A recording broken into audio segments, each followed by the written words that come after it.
What's the difference between a benchmark value and an effluent limit? And if your sampling results comes back above one of those numbers, does that automatically mean you're in violation? Well, not necessarily, and in this video, we're going to break down the difference, what an exceedance actually means, and what you should do when you get one. Hey there, I'm Chris Ruhlin from RMA, your environmental experts. We help facilities manage NPDES sampling and permit compliance all the time. So if you need a hand with yours, just reach out. All right, let's jump in. Here's the simplest way to think about it. A benchmark value is generally a performance check. An effluent limit is generally an enforceable limit. Benchmark values are common in industrial stormwater permits across the country. They're used to evaluate whether your best management practices, or BMPs, are actually keeping pollutants under control. So if you're wondering, is exceeding a stormwater benchmark a violation? The answer is, well, not necessarily. Depending on your permit, exceeding a benchmark may trigger an evaluation or corrective action rather than automatically creating a permit violation. Maybe your housekeeping needs improvements. Maybe you have erosion somewhere. Maybe materials aren't being stored properly, or a BMP just isn't working anymore.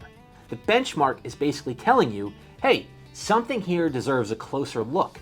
An effluent limit is different.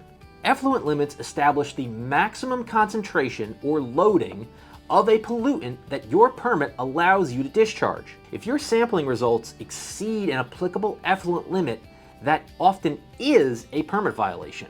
And that can mean reporting requirements, corrective actions, additional monitoring, or potentially enforcement and penalties. So the distinction matters. A benchmark exceedance is often a warning that your pollution prevention program needs attention. On the other hand, an effluent limit exceedance can mean the actual discharge exceeded what your permit legally allows, but that doesn't mean you should ignore a benchmark exceedance. If you keep exceeding a benchmark and do nothing about it, you're ignoring a pretty useful warning that something in your facility may not be working. Your permit may also specifically require you to investigate, make changes, and document your corrective actions. And with either type of monitoring, proper sampling technique matters. Your permit can specify where to sample, when to sample, what parameters to analyze for, and whether you need to collect a grab or composite sample. If the sample itself isn't collected correctly, you can create an entirely separate compliance problem. The best approach is to look beyond the number. If you get an exceedance, to determine which type it is, check exactly what your permit requires you to do next, investigate the cause, and document what you did about it. And remember, your specific permit is always the final authority.